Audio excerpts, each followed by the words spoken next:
سبب او ذریعہ وګرځیدا ما وی کچرته په یتیم باندې ظلم کړو د یتیم د پاره نبی علیہ الصلوۃ والسلام دنیا ته راتګ دا دغه لپاره رحمت جوړ شو راغی ما وی ها محترمو کې ته وګورئ دغه وخت کې چې جاهلیت دور دی یو انسان پلار به وفات شو ماشومان بچی به پاتې شو دغه وخت زورور خلک دغه وخت قابض خلک هغه به را پاسې درابله دا هغه ټول مال به قبضه کې راوستو دا هغه جیداد به قبضه کې راوستو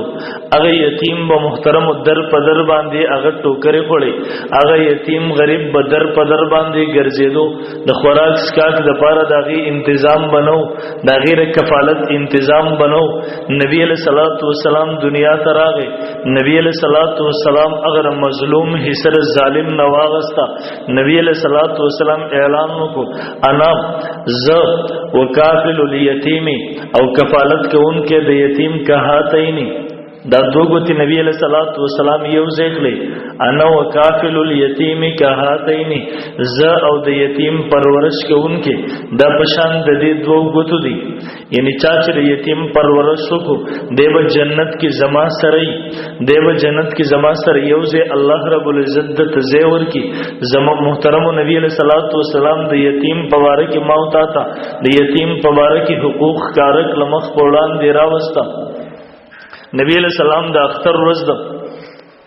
عیدگاہ تزی بہر تروتو لار باندې ګوري د اختر روز د ماشومانو خسته کپڑے اغوستي دي ماشومان لوبي کوي وې کاته الته یو ماشوم یوازې ناشته هغه ماشوم ته نبی علیہ الصلوۃ والسلام فرمای راغه ورته ورسره کې ناشتو ته بوسته کې بچی ته ولي یوازې ناشي بچی ته ولي خپنا سي چللې هغه ماشوم ورله جواب ورکړي د الله رسول زما پلار په پلان کې جنگ کې شهید شوی دی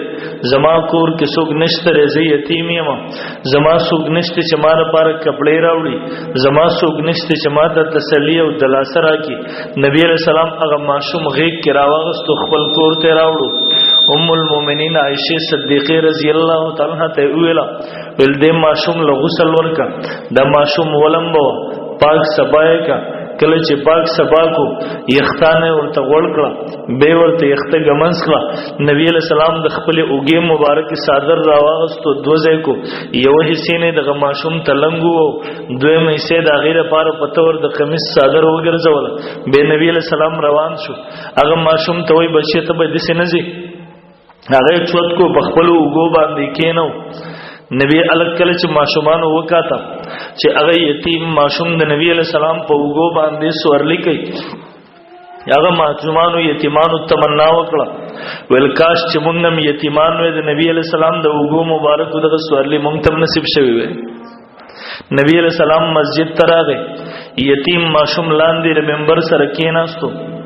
نبی علیہ السلام خطبه شروع کړه ماشوم د لاس نه ونیو ځان سره چوت په منبر باندې کېنو ویل ته لاندې نه کېنه پاس به زما سره کېنه به نبی علیہ الصلوۃ والسلام او فرمایل هغه یتیم په سر باندې لاس کې خو دوی فرمایل ویل ها چاچ یو یتیم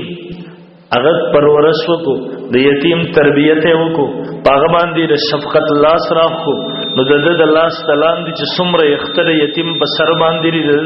د لاس تلان دی رااله د در لپاره د یو یخت په اوس کې به یو نیکی او اجر لیکل شي ام المؤمنین عائشہ صدیقہ رضی اللہ تعالی